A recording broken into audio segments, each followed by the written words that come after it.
ഇന്ന് നോക്കാൻ പോകുന്നത് 2010 പുറത്തിറങ്ങിയ ഒരു തായ്ലൻഡ് കോമഡി ഏലിയൻ മൂവി ആയിട്ടുള്ള കൂൾ ജെൽ അറ്റാക്ക് ആണ്. മൂവിയുടെ സ്റ്റാർട്ടിംഗ് സീനിൽ ബാങ്കോങ്ങിലെ ഒരു കാഴ്ച കാണിക്കുന്നു. കാലത്ത് തന്നെ ബൈക്കിൽ പത്രം വീശി എറിഞ്ഞു പോകുന്ന ഒരു പയ്യൻ പെട്ടെന്ന് നടു റോഡിൽ ജെല്ല് പോലൊരു സാധനം കിടക്കുന്നത് അവൻ കാണുവാണ്. അടുത്ത സീനിൽ ആ ജെല്ലിയും കൈ പിടിച്ചു നിൽക്കുന്ന ആ പയ്യന്റെ ഫോട്ടോ ന്യൂസ് പേപ്പറിൽ വന്നിരിക്കുന്നു. കാരണം കണ്ടെടുത്തത് വിചിത്രമായ ഒരു ഏലിയൻ പുഴുവല്ലേ. പിന്നെ പലർക്കും പലവിധ അസംഷൻസ് ആണ്. ചിലരത് ദൈവത്തിന്റെ പരീക്ഷണാണെന്ന് പറയുമ്പോൾ ചിലരത് ഏലിയൻ ആണെന്ന് വാദിക്കുന്നു. ചിലരാവട്ടെ പൂവൊക്കെ ചാർത്തി അതിനെ പൂജിക്കാൻ വരെ തുടങ്ങുന്നു. അവിടെയാണ് നമ്മുടെ രണ്ട് ഹീറോസിനെ കാണിക്കുന്നത്. ഒന്നൊരു കന്നഡക്കാരൻ, അവനെ നമുക്ക് കന്നഡക്കാരൻ എന്ന് തന്നെ വിളിക്കാം. രണ്ടാമത്തേത് ഇച്ചിരി ഡിഫറെന്റ് ഹെയർ സ്റ്റൈലിൽ നിൽക്കുന്ന ഒരു തടിച്ച ആളാണ്. ആളെ നമുക്ക് മുടിയൻ എന്ന് വിളിക്കാം. ഒരുത്തൻ ചന്ദനം പോലെ ആ ജെല്ലി തൊട്ട് നെറ്റിയിൽ തേച്ചാൽ മറ്റവൻ അതെടുത്ത് നാവിലാണ് തേക്കുന്നത്. അതും ന്യൂസ് പേപ്പറിൽ തലക്കിട്ടോടെ തന്നെ കാണിക്കുന്നുണ്ട്. അങ്ങനെ ആ ജെല്ലിയെ പറ്റി ഒരുപാട് റിസർച്ചുകളൊക്കെ നടക്കുന്നുണ്ട്. കുറച്ച് ദിവസം കഴിഞ്ഞ് ന്യൂസിൽ പറയുന്നത് അത് ഭൂമിക്ക് വെളിയിൽ നിന്ന് വീണ വെറും ജെല്ലിയാണെന്നാണ്. അത് കാണുന്ന കന്നഡക്കാരന്റെ ഭാര്യ അയാളെ കണക്കിന് കളിയാക്കുന്നു. കാരണം മൂപ്പരിലെ ദൈവാനം കരുതി അതിനെ വായിൽ വെച്ച് തേച്ചത്. ഇവരെ പറ്റി പറയുവാണെങ്കിൽ പുള്ളിക്കാരൻ ബണ്ണും ബ്രെഡൊക്കെ ഉണ്ടാക്കുന്ന ഒരു കൊച്ചു ഫാക്ടറിയാണ് റൺ ചെയ്യുന്നത്. ആ ഫാക്ടറിക്കകത്ത് കാണിക്കുമ്പോൾ തകൃതിയായി ബണ്ണുണ്ടാക്കുന്ന കന്നഡക്കാരന്റെ മകളെ കാണിക്കുന്നു. അവളെ നമുക്ക് തൽക്കാലം ഗേൾ ഫ്രണ്ട് എന്ന് വിളിക്കാം. കാരണം അവൾക്കൊരു ബോയ് ഫ്രണ്ട് ഉണ്ട്. കയ്യിലേക്ക് സൂക്ഷിച്ചു നോക്കുവാണെങ്കിൽ ബണ്ണിനകത്ത് ഒരു പ്രത്യേക തരം ഫില്ലിംഗ് നിറയ്ക്കുന്നത് കാണാം. അതാണ് അയാളുടെ ബണ്ണിന്റെ ട്രേഡ് സീക്രട്ട്. അതുകൊണ്ട് തന്നെ അതിന്റെ രുചി അറിയാത്തവരായി ആ നാട്ടിൽ ആരും തന്നെ ഇല്ല. അവിടുന്ന് സീൻ ഷിഫ്റ്റ് ചെയ്താ കാണിക്കുന്നത് മുടിയനെയാണ്. രണ്ടുപേരും തൊട്ടടുത്ത വീട്ടിലാണ് താമസം. കന്നഡക്കാരുടെ ബൺ ഫാക്ടറി ആണെങ്കിൽ ഇങ്ങോർക്ക് ഐസ് ഫാക്ടറിയാണ്. തുടക്കത്തിൽ കാണിച്ച പോലെ രണ്ടാളും പൊരിഞ്ഞ മത്സരവും അടിയുമാണ്. നമ്മുടെ നാട്ടിലെ പല അയൽവാസികളെയും പോലെ തന്നെ. അപ്പോഴാണ് മുടിയൻ ഒരു കാര്യം ശ്രദ്ധിക്കുന്നത്. ഉണ്ടാക്കിയ ഐസ് എല്ലാം മെൽറ്റ് ആവുന്നു. അപ്പുറത്തെ ബൺ ഫാക്ടറിയിലെ ചൂടുകാരനാണ് ഇതൊക്കെ മെൽറ്റ് ആവണമെന്ന് അവിടുത്തെ വർക്കർ പറയുവാണ്. അത് മതിയല്ലോ വഴക്കിന്. മുടിയൻ രണ്ടു കൽപ്പിച്ച് വേലിക്കപ്പുറത്ത് നിൽക്കുന്ന കന്നഡക്കാരന്റെ നേർക്ക് കയർത്ത് ചെല്ലുവാണ്. നീ വാടാ ഒരു കൈ നോക്കാമെന്ന മട്ടിൽ കന്നഡക്കാരൻ നിൽക്കുന്നു. അവിടെ നിന്നും ഒരു ഫ്ലാഷ് ബാക്ക് ആണ് കാണിക്കുന്നത്. സെയിം ലൊക്കേഷൻ, സെയിം ആൾക്കാർ. എന്നാൽ ഒരു വ്യത്യാസം മാത്രം. എന്താന്ന് വെച്ചാൽ രണ്ടാളും ഒടുക്കത്തെ സ്നേഹത്തിലാണ്. ആ സീനിൽ കന്നഡക്കാരന്റെ പുതിയ അയൽവാസിയെ വന്നിരിക്കുകയാണ് മുടിയൻ. ബണ്ണും ഐസും പരസ്പരം കൈമാറി അവർ ആ സൗഹൃദം ഊട്ടിയുറപ്പിക്കുന്നു. എന്നാൽ കുറച്ചു മാസങ്ങൾ കഴിഞ്ഞില്ല, അവർ തമ്മിൽ വഴക്ക് തുടങ്ങുവാണ്. മുടിയന്റെ പ്രശ്നം ബൺ ഫാക്ടറിയിലെ ചൂട് കാരണം ഐസ് ഫാക്ടറി നഷ്ടത്തിലാണെന്നാണ്. എന്നാൽ നീ വരണേലും എത്രയും മുമ്പുള്ള എന്റെ ഫാക്ടറിയെ പറ്റി പറയാൻ നീ ആയോ എന്നും ചോദിച്ച് കന്നഡക്കാരനും അങ്ങനെ തുടങ്ങിയതാണ് വഴക്ക്. അവിടെ നിന്ന് കട്ട് ചെയ്ത് പ്രസന്റിലും ഇവിടെ രണ്ടാളുടെയും തീർത്താലും തീരാത്ത വഴക്ക് തന്നെയാണ് കാണിക്കുന്നത്. രണ്ടാളും അങ്ങോട്ടും ഇങ്ങോട്ടും വെല്ലുവിളിച്ച് പതിവ് പോലെ തിരികെ വീട്ടിൽ പോകുന്നു. അകത്ത് കയറിയ മുടിയൻ ഭാര്യയോട് കുറ്റം പറയാൻ തുടങ്ങുവാണ്. അവന്റെ ഒരു ബൺ ഫാക്ടറി, ആ വൃത്തികെട്ട പണിയിലും എത്ര പരിശുദ്ധമായ ഐസാണ് നമ്മൾ വിൽക്കുന്നതെന്ന്. അത് പറഞ്ഞുകൊണ്ടിരിക്കുമ്പോൾ തന്നെ ഫാക്ടറിക്കകത്ത് ഉണ്ടാക്കിയ ഐസിന് മുകളിൽ കയറിയ നായ മൂത്രമൊഴിക്കുന്നത് കാണിക്കുവാണ്. ശുദ്ധമാണ്, എന്തായാലും വിശ്വസിക്കാം. അങ്ങനെ അതൊക്കെ കഴിഞ്ഞ് എല്ലാരും കൂടെ ഫുഡ് അടിച്ചുകൊണ്ടിരിക്കുകയാണ്. അന്നേരം മുടിയന്റെ ചേച്ചിയുടെ മോനെ കാണിക്കുവാണ്. അവനാണ് ആ ഗ്രീൻ ഷർട്ട് ഇട്ടിരിക്കുന്ന പയ്യൻ. അവൻ മറ്റാരുമല്ല, നേരത്തെ കാണിച്ച കന്നഡക്കാരന്റെ മകളുടെ ബോയ് ഫ്രണ്ട് ആണ്. അതുകൊണ്ട് തന്നെ അവനെ ബോയ് ഫ്രണ്ട് എന്ന് വിളിക്കാം. അവൻ അന്നേരം ഒരു ഊള ഐഡിയ പറഞ്ഞു കൊടുക്കുന്നുണ്ട്. വേറെ ഒന്നുമല്ല, അപ്പുറത്തെ ബൺ ഫാക്ടറിയിൽ ഒടുക്കത്തെ സെയിലല്ലേ, നമ്മുടെ ഐസ് ആണെങ്കിൽ സെയിലുമില്ല. അതുകൊണ്ട് നമുക്ക് ആ ബണ്ണ് തന്നെ കൊണ്ടുപോയി വിറ്റാൽ അത്യാവശ്യം വരുമാനമാവുമല്ലോ എന്ന് പറയുവാണ്. ഇത് കേട്ട മുടിയൻ കലിപ്പായി അവനിട്ട് ഒടുക്കത്തെ വഴക്കും പറയുന്നു. അതേസമയം അടുത്ത വീട്ടിൽ കന്നഡക്കാരനും ഫാമിലിയും ഫുഡ് കഴിക്കുന്നതാണ് കാണിക്കുന്നത്. അന്നേരം ആളുടെ ചെറിയ മോൻ ബണ്ണ് വേണമെന്ന് പറഞ്ഞ് വാശി പിടിക്കുവാണ്. എന്നാൽ ഒരു ബൺ ഫാക്ടറി തന്നെ സ്വന്തമായിട്ടുണ്ടായിട്ടും അയാൾ ആ ബണ്ണിലുള്ള ഒരെണ്ണം പോലും കൊടുക്കുന്നില്ല. എന്ത് പിശുക്കനാണല്ലേ. നെക്സ്റ്റ് സീനിൽ ആൺകുട്ടിയുടെ ഗെറ്റപ്പിൽ നടക്കുന്ന ഒരു പെൺകൊച്ചിനെയാണ് കാണിക്കുന്നത്. പുള്ളിക്കാരി ആ ബൺ ഫാക്ടറിയിലെ സെർവന്റ് ആണ്. ആളന്നേരം കടയിലെ ഒരു ബണ്ണ് എടുത്ത് അങ്ങനെ ആസ്വദിച്ച് കഴിക്കുവാണ്. അവിടേക്ക് അന്നേരം കന്നഡക്കാരൻ വരുന്നു. ഇത് നിന്നോട് ചോദിക്കാതെ കഴിക്കരുതെന്നും പറഞ്ഞ് അയാൾ ഒരുപാട് വഴക്ക് പറയുവാണ്.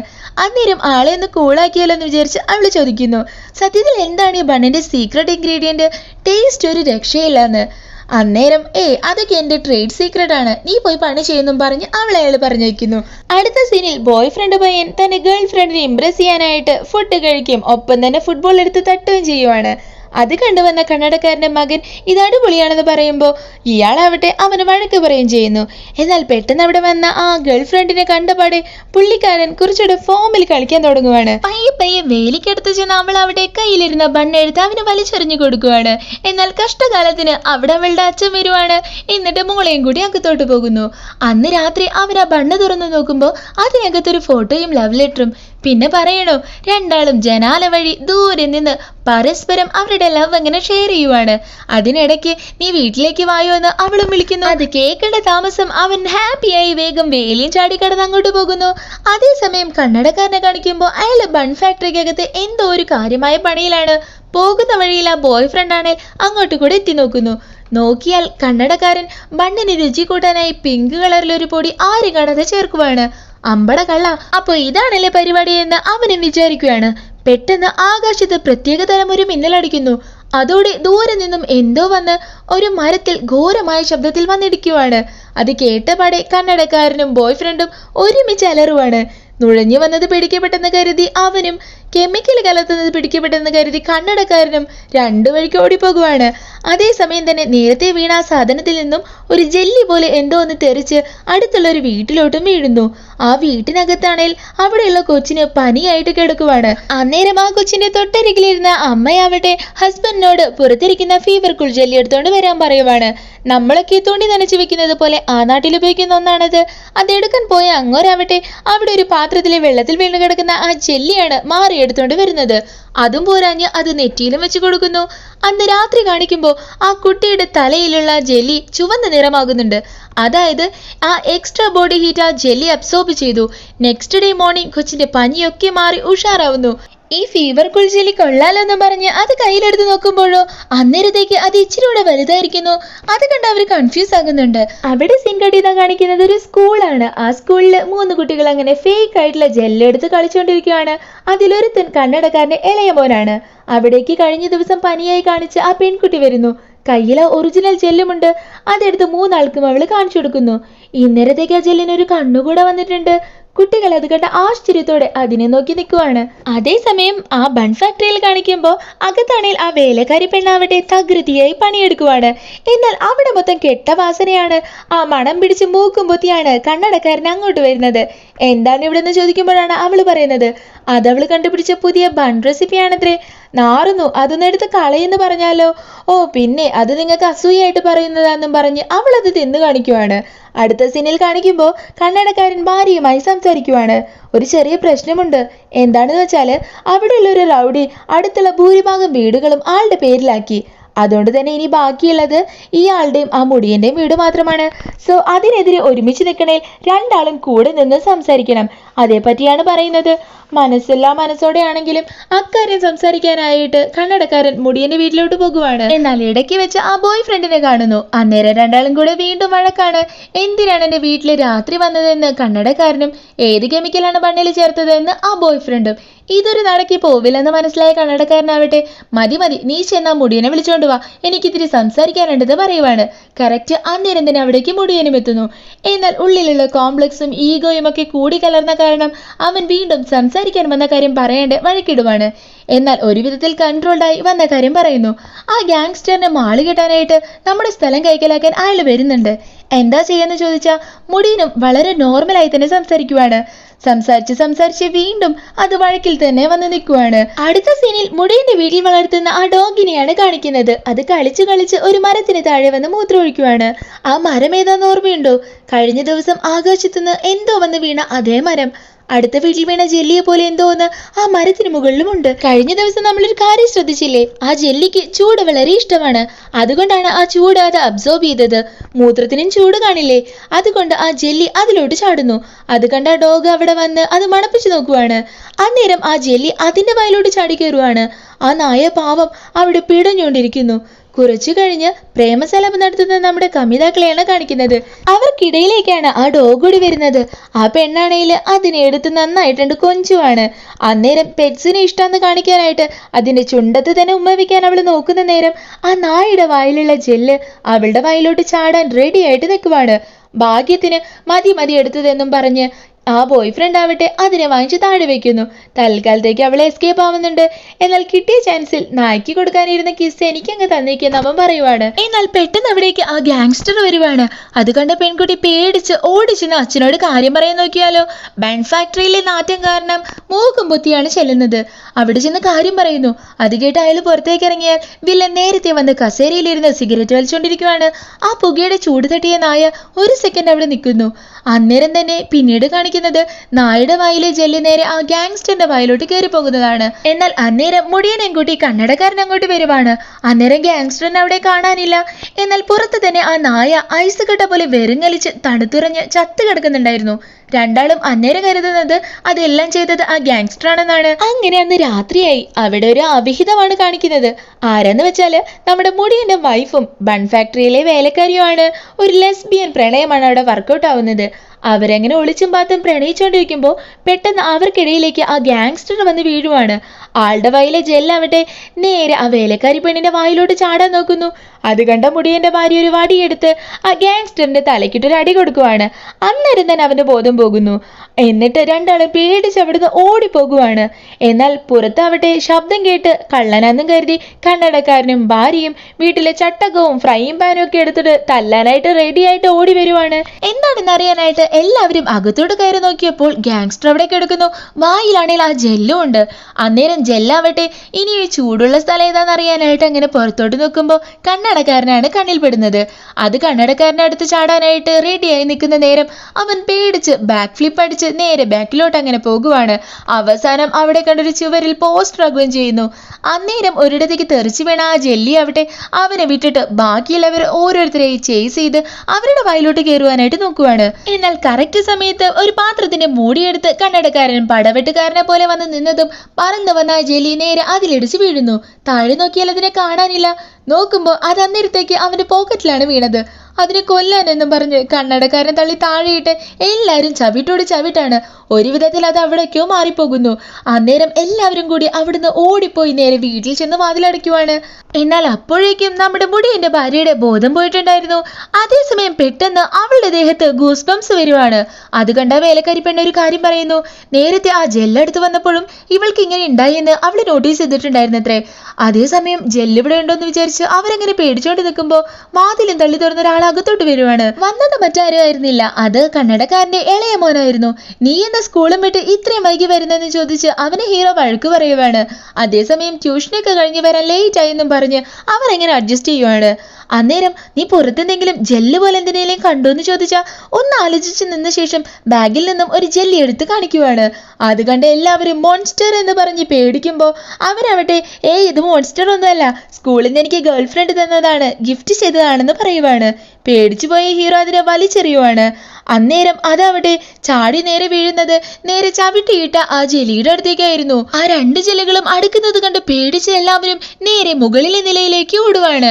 എന്നിട്ട് പോലീസിനെ റെസ്ക്യൂവിനായിട്ട് വിളിക്കുവാണെങ്കിലോ അവർ പ്രാങ്ക് ആക്കാൻ വിളിക്കാന്ന് വിചാരിച്ച് ഫോൺ കട്ടാക്കുന്നു. സോ എല്ലാവരും പെട്ടു. ഇനി പുറത്തു പോവാനും പറ്റില്ല. ആകെ പണിയായി. അന്നേരമാണ് കന്നഡക്കാരന്റെ മകൾക്ക് ഒരു ഐഡിയ വരുന്നത്. അവളൊരു ടോർച്ച് എടുത്ത് ആ ബോയ് ഫ്രണ്ടിന്റെ ജനാലേക്ക് അടിക്കുവാണ്. അവനാണെങ്കിൽ ജനൽ തുറക്കുകയും ചെയ്യുന്നു. അവള് കൈകൊണ്ട് ആക്ഷൻ കാണിച്ച് രണ്ട് പുഴു വന്നു, അത് ഡേഞ്ചറസ് ആണ്, ആരെങ്കിലും ഹെൽപ്പിന് വിളിക്കുക എന്നൊക്കെ ഒരു വിധത്തിൽ കാണിച്ചാൽ ആ പൊട്ടൻ വിചാരിക്കുന്നത് മറ്റൊന്നാണ്. വീട്ടിൽ ആരുമില്ല, നമ്മൾ രണ്ടും ഒറ്റയ്ക്കാണ്, വായു എന്നാണ് അവൻ വിചാരിക്കുന്നത്. പിന്നെ ഒന്നും നോക്കിയില്ല, അവൻ നേരെ അങ്ങോട്ട് പോകുന്നു. അതേസമയം ആ ഗാങ്സ്റ്റർ ലീഡറിനെ കാണാത്ത കാരണം അവനെ തേടി പുള്ളിക്കുപായമിട്ട് അവന്റെ ബ്രദറും കൂട്ടാളികളും അവിടേക്ക് എത്തുന്നുണ്ട്. ഒപ്പം തന്നെ ആ ഗാങ്സ്റ്ററിന്റെ സിസ്റ്റർ ആയിട്ടുള്ള ഒരു ട്രാൻസ്ജെൻഡറും ഉണ്ട്. അവരെല്ലാം കൂടെ നേരെ പോകുന്നത് ആ ഐസ് ഫാക്ടറിയിലോട്ടാണ്. അവിടെ ഇരിക്കുന്ന മുടിയനെ മിരട്ടാനാണ് ഉദ്ദേശം. മുടിയൻ ഒരു കത്തിയെടുത്താൽ വില്ലൻ കണ്ണെടുക്കുന്നു. അന്നേരം മുടിയൻ ഒരു വലിയ കണ്ണെടുക്കുന്നു. പേടിച്ച വില്ലൻ ഒരു ഗ്രാനൈഡ് എടുക്കുന്നുണ്ട്. അന്നേരം മുടിയൻ ഒരു ടൈ ബോംബാണ് എടുക്കുന്നത്. ഇതിലിപ്പോ ആരെ വില്ലൻ എന്ന് വിചാരിച്ച് ഞെട്ടിപ്പോയ വില്ലനാവട്ടെ എവിടെ എന്റെ ബ്രദർ എന്ന് ചോദിക്കുവാണ്. മുടിയനാവട്ടെ അങ്ങനെ വഴിക്കുക, അവൻ ആ ബൺ ഫാക്ടറിയിലേക്ക് പോയിട്ടുണ്ടെന്ന് പറയുവാണ്. അതേസമയം ബോയ് ഫ്രണ്ട് ആവട്ടെ കാമുകിയെ കാണാനായിട്ട് വീട്ടിലെത്തിയിരിക്കുന്നു. അന്നേരമാണ് കാമുകി നീ ആരെങ്കിലും ഹെൽപ്പിന് കൊണ്ടുവന്നു എന്ന് ചോദിക്കുന്നത്. എന്നാൽ എന്താന്ന് മനസ്സിലാവാതെ കക്ഷി അങ്ങനെ മിഴിച്ചു നിപ്പാണ്. അപ്പോഴാണ് ആ ജെല്ലിയുടെ കാര്യം അവരെല്ലാം പറയുന്നത്. കിട്ടിയ ചാൻസിന് ഭാവി അമ്മായിപ്പനെ ഒന്ന് ഇംപ്രസ് ചെയ്തേക്കാന്ന് കരുതി എവിടെയാ ജെല്ലി, ഞാനിപ്പോ ശരിയാക്കി തരാന്നൊക്കെ പറഞ്ഞ് കക്ഷി അങ്ങനെ ഷോ ഓഫ് കാണിക്കുവാണ്. അതേസമയം ബൺ ഫാക്ടറിയിലേക്ക് നമ്മുടെ ട്രാൻസ്ഫോമറിന്റെ കൂടെ കുറച്ച് വില്ലന്മാര് അവിടെ നോക്കാനായിട്ട് പോകുവാണ്. ഫുൾ സെർച്ചിങ് ആണ്. അന്നേരം അവിടെ ഉണ്ടായിരുന്ന ജെല്ലുകളെല്ലാം തന്നെ നേരെ എല്ലാവരെയും ആക്രമിക്കുന്നു. അതേസമയം പേടിച്ചു പോയ ആ ട്രാൻസ്ഫോമർ ആവട്ടെ നേരെ കണ്ട ഒരു റെഫ്രിജറേറ്ററിനകത്ത് കയറി ഒളിക്കുവാണ്. എന്നാൽ കഷ്ടകാലത്തിന് അത് പുറത്തുനിന്നും ഓട്ടോമാറ്റിക്കായിട്ട് ലോക്ക് ആവുന്നു. അതേസമയം പുള്ളി ഡ്രസ്സിട്ട പുള്ളിക്കാരനും രണ്ട് കൂട്ടാളികളും മുടിയന്റെ അടുത്ത് തന്നെ നിപ്പാണ്. പോയവർ ഇതുവരെ കാണാനില്ലല്ലോ എന്ന് കരുതി അവരും നേരെ ബൺ ഫാക്ടറിയിലോട്ട് പോകുവാണ്. അവിടുത്തെ കാഴ്ച കണ്ടവർ ഞെട്ടുവാണ്. തണുത്തുറഞ്ഞ് മരിച്ചു കിടക്കുന്ന കൂട്ടാളികൾ. അകത്ത് ഫ്രിഡ്ജിൽപ്പെട്ട ആ പെണ്ണാണെങ്കിൽ അലറി വിളിച്ചിട്ടും അവൻ അതൊന്നും കേൾക്കാനില്ല. അടുത്ത വീട്ടിലാണെങ്കിൽ എല്ലാവരും എന്ത് ചെയ്യണമെന്ന് ആലോചിച്ച് അന്തം വിട്ട് നിപ്പാണ്. അന്നേരമാണ് ആ ബോയ് ഫ്രണ്ടിന് ഒരു ഐഡിയ വരുന്നത്. ജെല്ലിക്ക് തിളക്കമുണ്ടെന്നല്ലേ പറഞ്ഞത്, അപ്പോൾ എല്ലാ ലൈറ്റ്സും കൊണ്ട് ഓഫ് ആക്കുവാണെങ്കിൽ നമുക്ക് വേഗം അതിനെ ഐഡന്റിഫൈ ചെയ്യാൻ പറ്റും. അത് കേട്ട കണ്ണടക്കാരൻ അവന്റെ കുബുദ്ധി കണ്ട് അവൻ ഒരുപാട് വഴക്ക് പറയുന്നു. ലൈറ്റ് പോയാൽ പിന്നെ നൈസായി ലവ് ഒന്ന് എസ്കലേറ്റ് ചെയ്യാമല്ലോ എന്നാണ് അവന്റെ ഉദ്ദേശം. ആ ഐഡിയയും പാളിയെന്ന് വിചാരിച്ചു നിൽക്കുമ്പോൾ പെട്ടെന്ന് ലൈറ്റ്സ് എല്ലാം ഓഫ് ആകുന്നു. അത് ഓഫ് ആക്കിയത് മറ്റാരും ആയിരുന്നില്ല, അതാ കണ്ണടക്കാരന്റെ ഭാര്യ തന്നെയായിരുന്നു. അതേസമയം പറഞ്ഞത് ശരിയാണ്, ദൂരെ അതാ ഗ്ലോ ചെയ്ത് നിൽക്കുന്നു ജെല്ല്. അതേസമയം എല്ലാവരും പേടിയോടെ നിൽക്കുമ്പോൾ നമ്മുടെ ഗേൾ ഫ്രണ്ട് മാത്രം അടുത്തോട്ട് പോകുവാണ്. നോക്കുമ്പോൾ അത് വെറും ഒരു ATM കാർഡായിരുന്നു. അന്നേരം ആ വെളിച്ചത്തിൽ നോക്കുമ്പോൾ അതുവരെ ചെറിയ പുഴു പോലെ ഇരുന്ന ആ ജെല്ലി അവിടെ ഇപ്പോൾ ഒത്തിരി വലുതായിരിക്കുന്നു. പേടിച്ചവരെല്ലാം പുറത്തോട്ട് ഓടുവാണ്. അവിടേക്ക് ഗണ്ണുമെടുത്ത് അന്നേരം മുടിയിനും വരുന്നുണ്ട്. ഹെൽപ്പ് ചോദിക്കാൻ മടിയായതുകൊണ്ട് കണ്ണടക്കാരൻ അപ്പോഴും മസിൽ പിടിച്ചിട്ടാണ് നിൽക്കുന്നത്. അതേസമയം ഫാക്ടറിയിൽ ഒരു വർക്കർ ഓടി വന്ന് അവൻ ഫോണിലെടുത്തൊരു വീഡിയോ കാണിച്ചു കൊടുക്കുവാണ്. ആ വലിയ മോൺസ്റ്റർ തുരുതുരാ മുട്ടയിടുവാണ്. അതിനർത്ഥം എന്താണ്? ഇനിയും കുറെ മോൺസ്റ്റേഴ്സ് ഉണ്ടാകും, നാട് നശിപ്പിക്കും. ഇത് മനസ്സിലാക്കി അവരാവട്ടെ അതിനെ നശിപ്പിക്കാനായിട്ട് തോക്കെടുക്കാൻ നിൽക്കുമ്പോൾ വീണ്ടും തല്ല്. ഞാനാണ് ബെസ്റ്റ് വെടിവെക്കാൻ എന്ന് പറഞ്ഞ് ബോയ് ഫ്രണ്ട്. അത് തട്ടിമാറ്റി അത് ഞാനാണെന്ന് പറഞ്ഞ് കണ്ണടക്കാരൻ. എന്റെ തോക്കിങ്ങതാന്ന് പറഞ്ഞ് മുടിയനും. എങ്കിൽ ശരി, നമുക്ക് എല്ലാവർക്കും കൂടെ ഒരുമിച്ച് തന്നെ പോകാന്ന് പറഞ്ഞ് എല്ലാരും കൂടെ ആ ബൺ ഫാക്ടറിക്കകത്തേക്ക് പോകുമ്പോഴാണ് അകത്തെല്ലാം ഒത്തിരി ബണ്ണുകൾ കിടക്കുന്നത് കാണുന്നത്. അതിനിടയിൽ ആ ബണ്ണത്തിനുള്ള ആവശ്യത്തിൽ ആ കണ്ണടക്കാരന്റെ പയ്യൻ ഒന്നെടുത്ത് വായിലിടാൻ പോകുമ്പോൾ അത് ദൂരെ വലിച്ചെറിഞ്ഞ് കണ്ണടക്കാരൻ പറയുവാണ്, ഇത് എന്റെ ബണ്ണല്ല, ഇതാ മോൺസ്റ്ററിന്റെ മുട്ടകളാണെന്ന്. പിന്നെ ഒന്നും നോക്കിയില്ല, എല്ലാരും കൂടെ അത് ചവിട്ടി പിടിക്കാൻ നോക്കുവാണ്. എന്നാൽ അതിനൊരു പോറൽ പോലും വരുന്നില്ല. എന്നാൽ എല്ലാ പ്രാവശ്യവും ആ ജെല്ലി എടുത്തു വരുമ്പോൾ മാത്രം ഗൂസ് ബംസ് വന്നിരുന്ന മുടിയന്റെ ഭാര്യയുടെ തലമുടി മുഴുവൻ അന്നേരം പൊന്തി നിൽക്കുവാണ്. എന്താന്ന് നോക്കിയാൽ അവിടെ ആന പോലൊരു മോൺസ്റ്റർ. അപ്പോൾ ഒരു വീരനെ പോലെ മുടിയൻ കയ്യിലുള്ള ഗണ്ണെടുത്ത് ഒറ്റ ഷോട്ട്. എന്നാൽ അത് മുട്ടായി വിഴുങ്ങുന്നത് പോലെ നിഷ്പ്രയാസം ആ ജന്തു വിഴുങ്ങിക്കളഞ്ഞു. എന്നിട്ട് ആ ബുള്ളറ്റ് മൾട്ടിപ്ലൈ ചെയ്ത് തിരിച്ചു വിടുവാണ്. എല്ലാരും അത് കണ്ട് താഴെ കിടക്കുന്നു. വെടിയുണ്ടകളെല്ലാം പോയെന്ന് മനസ്സിലായ പാടെ എല്ലാവരും എഴുന്നേറ്റ് ജീവനും കൊണ്ട് ഓടുവാണ്. എന്നാൽ കഷ്ടകാലത്തിന് മുടിയൻ മാത്രം കാല് തന്നെ അവിടെ താഴെ വീഴുന്നു. അന്നേരം അവിടെയുള്ളൊരു മൊട്ടപ്പൊട്ടി ഒരു ജെല്ലി പുറത്തു ചാടി കറക്റ്റ് മുടിയന്റെ ബാക്കിൽ തന്നെ വന്ന് കടിക്കുവാണ്. അവിടെ ഇനി നിന്നാൽ പ്രശ്നമെന്ന് കരുതി എല്ലാവരും മുടിയനെ ബാക്കിലുള്ള ജെല്ലിയും കൂടെ താങ്ങി പിടിച്ച് പുറത്തോട്ട് വരുന്നു. അതേസമയം ഫ്രിഡ്ജിനകത്ത് പെട്ട ട്രാൻസ്ഫോമൻ ഒരു വിധത്തിൽ അത് കുത്തി തുറന്ന് പുറത്തു കിടക്കുവാണ്. എന്നാൽ കഷ്ടകാലത്തിന് അവളെ കണ്ട ഒരു ജെല്ലി അവളുടെ അടുത്തോട്ട് വരുവാണ്. അത് കണ്ട് അവളാവട്ടെ തൊട്ടടുത്തിരുന്ന ആ സെർവൻ ഉണ്ടാക്കിയ ആ പൊട്ട ബണ്ണിന്റെ ഒരു പീസ് എടുത്ത് അതിന്റെ മേൽ വലിച്ചെറിയുന്നു. അതിശയമെന്ന് പറയട്ടെ, അത് തിന്നപാടെ ആ ജന്തു ചത്തുപോകുന്നു. എന്നാൽ സമാധാനിക്കാന്ന് വിചാരിച്ചാലോ അതുപോലെ ഒത്തിരി ജെല്ലികൾ അവളെ പിന്തുടർന്ന് വരുവാണ്. പേടിച്ചു പോയ അവളാവട്ടെ ഫ്രിഡ്ജെങ്കിൽ ഫ്രിഡ്ജ് എന്നും കരുതി അതിനകത്ത് കയറി വിളിക്കുന്നു. നെക്സ്റ്റ് സീനിൽ ബാക്കിൽ ജെല്ലി കടിച്ച മുടിയനെയാണ് കാണിക്കുന്നത്. എത്ര ശ്രമിച്ചിട്ടും അതിനെടുത്ത് മാറ്റാൻ ആർക്കും പറ്റുന്നില്ല. അവസാനം ഒറ്റ കൈയെന്നോണം കണ്ണടക്കാരൻ ഒരു കമ്പി എടുത്തു വന്ന് ഒരു ഒറ്റ വീശാണ്. അങ്ങനെ ആ ജെല്ലി തെറിച്ചു പോകുന്നു. നോക്കുമ്പോഴേ എവിടെയാണ്, അതാ കമ്പിയുടെ മുകളിൽ തന്നെയുണ്ട്. പെട്ടെന്ന് അത് നേരെ കണ്ണടക്കാരന്റെ വായിലോട്ട് ചാടുവാണ്. അന്നേരം അതേ കമ്പിയെടുത്ത് ഇപ്പൊ ശരിയാക്കി തരാന്ന് പറഞ്ഞ് മുടിയൻ വരുവാണ്. അതേസമയം വായിലെ ജന്തുവിനെ കയ്യിലെടുത്ത് വേഗം എന്തെങ്കിലും ചെയ്യുമെന്ന് പറഞ്ഞ് കണ്ണടക്കാരൻ തിരികെ അതിനെ വീണ്ടും വായിലോട്ട് വെക്കുവാണ്. എന്നാൽ വെപ്രാളത്തിൽ ഒരു ആവേശത്തിന് അത് പുറത്തെടുത്ത് നേരെ വായിലോട്ട് വെച്ചെങ്കിലും പിന്നീട് അതിനെടുക്കാനേ പറ്റുന്നില്ല. അന്നേരം മുടിയൻ ആ കമ്പ് തന്നെ എടുത്തൊരു ഒറ്റ വീഴ്ച കൊടുക്കുവാണ്. എന്നാൽ ആ ഒരൊറ്റ അടിയിൽ ആ ജെല്ലി തെറിച്ചു വീണത് അടുത്തിരുന്നൊരു ഐസ് ബക്കറ്റിലായിരുന്നു. അവിടെ ചെന്ന് നോക്കിയാൽ നിമിഷങ്ങൾക്കുള്ളിൽ തന്നെ അത് ഫ്രീസ് ആയിരിക്കുന്നു. അത് കണ്ട നേരം അതിനെടുത്തൊന്ന് ചവിട്ടി നോക്കിയപ്പോഴോ ഐസ് കെട്ട പോലെ അത് പൊടിയുവാണ്. സോ എല്ലാവർക്കും ഇപ്പോൾ അതിന്റെ വീക്ക്നെസ് എന്താണെന്ന് മനസ്സിലായി. തണുപ്പാണ് അതിന്റെ വീക്ക്നെസ്. ആ വീക്ക്നെസ് ഉപയോഗിച്ചുകൊണ്ട് തന്നെ എങ്ങനെയെങ്കിലും ആ വലിയ പുഴുവിനെ കൊല്ലണമെന്ന് അവർ തീരുമാനിക്കുകയാണ്. അങ്ങനെ ഓരോരുത്തരായി ഐഡിയ പറയാൻ തുടങ്ങുന്നു. ആദ്യം ബോയ് ഫ്രണ്ടാണ് പറയുന്നത്, അടുത്ത് തന്നെ ഒരു സ്നോ പാർക്കുണ്ട്, എങ്ങനെയെങ്കിലും നമുക്ക് അതിനെ അങ്ങോട്ട് കൊണ്ടുപോയാൽ മതിയെന്ന്. അന്നേരം മറ്റൊരുത്തൻ പറയുന്നത്, നേരെ നമുക്ക് അടുത്തുള്ള ഒരു അപ്പാർട്ട്മെന്റിൽ പോയി നന്നായി ഐസൊക്കെ ഫ്രീസ് ചെയ്ത് അതിനെ കൊല്ലാമെന്നാണ്. എല്ലാ മണ്ടന്മാരുടെയും ഊഴം കഴിഞ്ഞതിന് ശേഷം കണ്ണടക്കാരന്റെ ഭാര്യ കാര്യം പറയുന്നു, നമ്മളിപ്പോ നിൽക്കുന്നത് ഐസ് ഫാക്ടറിയിലല്ലേ, അതുകൊണ്ട് ഇവിടെ വെച്ച് തന്നെ എല്ലാത്തിനെയും നമുക്ക് കൊല്ലാൻ പറ്റുമെന്ന്. അങ്ങനെ എല്ലാവരും കൂടെ ഒരുപാട് വെള്ളം ഒരിടത്ത് കളക്ട് ചെയ്ത് അത് ഫ്രീസ് ആക്കാനുള്ള പണികൾ തുടങ്ങുവാണ്. അടുത്ത കൺഫ്യൂഷൻ എന്താന്ന് വെച്ചാൽ ആരാണ് ആ ജന്തുവിനെ ഇങ്ങോട്ട് എത്തിക്കുക എന്നാണ്. കണ്ണടക്കാരൻ വന്നേരം നോക്കുന്നത് നമ്മുടെ ബോയ് ഫ്രണ്ടിനെയാണ്. സോ അമ്മായിപ്പിനെ ഇംപ്രസ് ചെയ്യണമെങ്കിൽ അത് ചെയ്യണമെന്ന് അവന് മനസ്സിലാക്കുന്നു. അങ്ങനെ അവൻ തന്നെ പോകാന്ന് തീരുമാനിക്കുകയാണ്. അന്നേരം തന്നെ കണ്ണടക്കാരൻ പുറത്തിറങ്ങി ചെന്ന് ഇനി നമുക്കിടയിലെ വേലിക്കെട്ടുകൾ വേണ്ടെന്ന് പറഞ്ഞ് ആ വേലി ചവിട്ടി വീഴ്ത്തുന്നു. അതും പോരഞ്ഞ് മുടിയനെ കെട്ടിപ്പിടിച്ച് ഇനി നമ്മൾ എന്നും ഒന്നായിരിക്കും എന്ന് കൂടെ പറയുവാണ്. അടുത്ത സീനിൽ ബോയ് ഫ്രണ്ട് പയ്യൻ നേരെ ചെന്ന് ആ പുഴുവിനെ അട്രാക്ട് ചെയ്ത് ഐസ് ഫാക്ടറിയിലോട്ട് എത്തിക്കാനായിട്ട് പോകുവാണ്. അതിനായി ആദ്യം തന്നെ അവൻ അവിടെ താഴെ കിടന്ന് എല്ലാ മുട്ടകളും എടുത്ത് പിറക്കി കൂട്ടുന്നു. അത് കണ്ട മോൺസ്റ്റർ അവന്റെ പുറകെ വരുന്നു. അതായത് അവന്റെ പ്ലാൻ അതാണ്, മുട്ട കണ്ട് പുറകെ വരുന്ന മോൺസ്റ്ററിനെ ആ ഫ്രീസ് ചെയ്യാൻ വെച്ച വെള്ളത്തിൽ വീഴ്ത്തുക. സോ അവൻ ആ മുട്ടകളെടുത്ത് അങ്ങനെ ഓടുവാണ്. അതേസമയം അവനെ ഫോളോ ചെയ്ത് ആ മോൺസ്റ്റർ ഉണ്ട്. അതേസമയം അവിടെ എത്തി അവൻ അവിടെ നേരെ ആ വെള്ളത്തിലോട്ട് ആ മുട്ടകളെല്ലാം എറിയുന്നു. അന്നേരം പുറകെ ചാടാൻ നിന്ന മോൺസ്റ്റർ ആവട്ടെ ഒരു സെക്കൻഡിൽ ആ അപകടം സെൻസ് ചെയ്ത് ചാടാതെ നിൽക്കുന്ന നേരം കണ്ണടക്കാരനും മുടിയനും അതിനെ തള്ളി താഴെ വെള്ളത്തിലിടുന്നു. അങ്ങനെ ഒരു വിധത്തിൽ എല്ലാം സക്സസ് ആയെന്ന് കരുതി ഹാപ്പിയായി എല്ലാവരും നിൽക്കുന്ന നേരം ബോയ് ഫ്രണ്ട് ചെക്കൻ നേരെ ഭാവി അമ്മായിപ്പനെ ഷെയ്ക്ക് എടുക്കാൻ പോവുകയാണ്. എന്നാൽ പെട്ടെന്ന് വെള്ളത്തിൽ വീണ മോൺസ്റ്ററിന്റെ നീണ്ട വലിയ നാക്ക് പുറത്തു വന്ന് ബോയ് ഫ്രണ്ടിനെ വലിച്ച വെള്ളത്തിലേക്ക് തന്നെ തള്ളി താഴെ ഇടുന്നു. അത് കണ്ട മുടിയൻ അവിടെ നിൽക്കുന്ന കണ്ണടക്കാരനെ ചവിട്ടി വെള്ളത്തിലിട്ട് വേഗം പോയി അവനെ രക്ഷിക്കെന്ന് പറയുവാണ്. എന്നാൽ പാവം ആ ബോയ് ഫ്രണ്ട് അവനാണെങ്കിൽ ശ്വാസം പോലും കിട്ടുന്നില്ല. ആ ജന്തുവാണെങ്കിൽ കാലിന്ന് പിടിയും പെടുന്നില്ല. അന്നേരം അവിടെ വന്ന കണ്ണടക്കാരനോട് കൃത്രിമ ശ്വാസം തരാനായിട്ട് പറയുകയാണ് അവൻ. എന്നാൽ അവൻ ചുണ്ടും കൊണ്ട് വരുന്നത് കണ്ട കണ്ണടക്കാരൻ അവിടെ അവനെ തട്ടി മാറ്റുന്നു. എന്നാൽ ആ കറക്റ്റ് ടൈമിൽ ആ വെള്ളത്തിലേക്ക് എടുത്തു ചാടിയ കണ്ണടക്കാരന്റെ മകളാവട്ടെ അവന് നല്ലൊരു കൃത്രിമ ശ്വാസം തന്നെ കൊടുക്കുവാണ്. പെട്ടെന്ന് വെള്ളം ഫ്രീസ് ആകാൻ തുടങ്ങുവാണ്. അതുകൊണ്ട് തന്നെ ആ മോൺസ്റ്ററിന്റെ പിടി വിടാനും തുടങ്ങുന്നു. അങ്ങനെ ഒരു വിധത്തിൽ എല്ലാവരും രക്ഷപ്പെട്ടു പുറത്തു വരുവാണ്. എന്നാൽ പുറത്തെത്തിയ പാടെ അവനെ ഒരുപാട് വഴക്ക് പറയുവാണ് കണ്ണടക്കാരൻ. കിട്ടിയ ചാൻസിന് മകളെ ഉമ്മ വെച്ചു എന്ന് പറഞ്ഞാണ് ആ വഴക്ക്. എന്നാൽ ആ വഴക്കിനിടയിൽ ഒരു ജെല്ലി നേരെ അയാളുടെ ചെറിയ മോനെ വായിലോട്ട് ചാടാൻ പോകുന്നതും അവിടെ നിന്ന് സെർവന്റ് പെണ്ണ് നേരെ അവനെ തട്ടിമാറ്റി നേരെ അത് അവളുടെ വായിലോട്ടാണ് പോകുന്നത്. പെട്ടെന്ന് അവളുടെ ബോധം പോകുമ്പോൾ എല്ലാവരും കരുതുന്നത് അവള് മരിച്ചു പോയെന്നാണ്. എന്നാൽ അവള് ഛർദ്ദിച്ചതും ആ പുഴുവാണ് ചത്ത് പുറത്തേക്ക് വീഴുന്നത്. എന്നാൽ പുറത്ത് നടക്കുന്നത് മറ്റൊന്നായിരുന്നു. ആ പുള്ളി ഡ്രസ്സുകാരൻ തന്റെ ബ്രദറിനെ കാണാത്ത ദേഷ്യത്തില് അവിടെയൊക്കെ തീയിട്ടിട്ടുണ്ടായിരുന്നു. വീട് പുകയാൻ തുടങ്ങുമ്പോൾ മാത്രമാണ് അവരെല്ലാവരും അത് മനസ്സിലാക്കുന്നത്. അന്നേരം എല്ലാവരും ഓടി പുറത്തോട്ടിറങ്ങുന്ന ആ ധൃതിയിൽ ആ ഫ്രീസറിന്റെ ടെമ്പറേച്ചർ കൂട്ടിയാണ് പോകുന്നത്. എല്ലാരും പുറത്തെത്തിയപ്പോ ദേ നിൽക്കുന്നു വില്ലനും കൂട്ടുകാരും മാസായിട്ട് മുന്നില്. അതേസമയം അകത്തുള്ള ഏലിയൻ ആവട്ടെ ടെമ്പറേച്ചർ കൂടിയത് കൊണ്ട് തന്നെ ഐസ് വാട്ടർ മെൽറ്റായി പയ്യെ അനങ്ങാനൊക്കെ തുടങ്ങുന്നുണ്ട്. ഇതൊന്നും അറിയാതെ വില്ലൻ ആവട്ടെ മര്യാദയ്ക്ക് പറ എന്റെ ചേട്ടൻ എവിടെയെന്ന് ചോദിക്കുവാണ്. അവരെയൊക്കെ പുഴു പോലത്തെ ഏലിയൻ ജെല്ലി കൊന്നെന്ന് പറയുവാണ് കണ്ണടക്കാരൻ. ഇത്ര വലിയ ഗാങ്സ്റ്ററായ എന്റെ ഏട്ടനെ കൊന്നെന്നോ, അതും വെറും ഏലിയൻ ജെല്ലി എന്ന് പറഞ്ഞ് മൂന്നെണ്ണവും ഹീറോയെ നോക്കി കളിയാക്കി പൊട്ടി പൊട്ടി ചിരിക്കുവാണ്.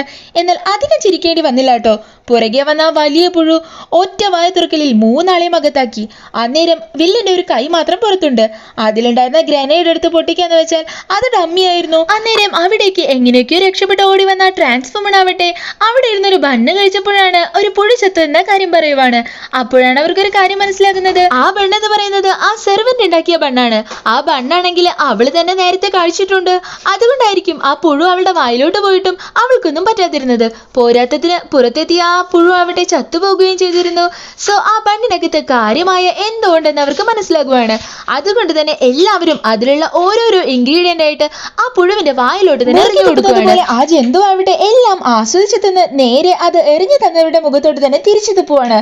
അന്നേരമാണ് ബോയ് ഫ്രണ്ടിന് ഒരു കാര്യം ഓർമ്മ വരുന്നത്. ഭാവി അമ്മായിപ്പൻ ഒളിപ്പിച്ചു വെച്ചിരുന്ന ബണ്ണിലെ സീക്രട്ട് ഇൻഗ്രീഡിയന്റ് ആയ ആ പിങ്ക് നിറത്തിലുള്ള കെമിക്കല് തന്നെ അവനത് ഓടിപ്പോയി എടുത്തു വന്ന് നേരെ ആ മോൺസ്റ്ററിന്റെ വായിലോട്ട് എറിഞ്ഞു കൊടുക്കുവാണ്. പിന്നെ എന്താവാൻ, അകത്ത് ചെന്നത് കെമിക്കലല്ലേ. വായിൽ വിഴുങ്ങിയ മൂന്നാളെയും തുപ്പിയെറിഞ്ഞ് അതവിടെ പൊട്ടിത്തെറിച്ച് ഇല്ലാതാകുന്നു. അങ്ങനെ അത് കണ്ട് എല്ലാവരും ഒരേ ഹാപ്പിയാണ്. നെക്സ്റ്റ് സീനിൽ അടുത്ത ദിവസം നമ്മുടെ ബോയ് ഫ്രണ്ട് പയ്യൻ തന്റെ ഗേൾ ഫ്രണ്ടിനെ പ്രപ്പോസ് ചെയ്യുവാണ്. കഴിഞ്ഞ ദിവസം ഒരു വലിയ ഹംഗാമ കഴിഞ്ഞതല്ലേ, അതിന്റെ ഓർമ്മയ്ക്ക് ഇച്ചിരി വെറൈറ്റി ആയാണ് കക്ഷിയുടെ പ്രപ്പോസൽ. ഒരു ഐസ് കട്ടയിൽ വെച്ച മോതിരമാണ് കൊടുക്കുന്നത്. അത് എപ്പോ മെൽറ്റ് ആകുന്നോ അപ്പോ മറുപടി. എന്നാൽ കറക്റ്റ് അവിടെ വന്ന കണ്ണടക്കാരൻ ആ ഐസ് കട്ട എടുത്ത് ഫ്രിഡ്ജിൽ വെക്കുവാണ്. സോ ഇനി അത് മെൽറ്റ് ആയിട്ട് വേണ്ടേ മറുപടി കൊടുക്കാൻ. അങ്ങനെ വളരെ രസകരമായി തന്നെ ആ ഒരു സിനിമ അവിടെ അവസാനിക്കുവാണ്. ഈ മൂവിയിലെ ഒരു ചെറിയ മെസ്സേജ് എന്തായാലും എടുത്തു പറയേണ്ട ഒന്നാണ്. അതായത് ഹൈലി കൊറോസീവായ കെമിക്കൽസ് കലർത്തിയാൽ ഉണ്ടാകുന്ന ദോഷം കാണിക്കുവാനായിട്ട് ഒരു ചെറിയ പാക്കറ്റ് കെമിക്കൽ കൊണ്ട് ഒരു വലിയ ഏലിയൻ ഇല്ലാണ്ടായതായിട്ടാണ് കാണിക്കുന്നത്. സോ അത് വളരെ നല്ലൊരു മെസ്സേജ് ആണ്. കെമിക്കൽസ് എത്രമാത്രം ആരോഗ്യത്തിന് ഹാനികരമാണെന്ന് കൂടെ കാണിക്കുവാണ് ആ ചെറിയൊരു സീനിലൂടെ.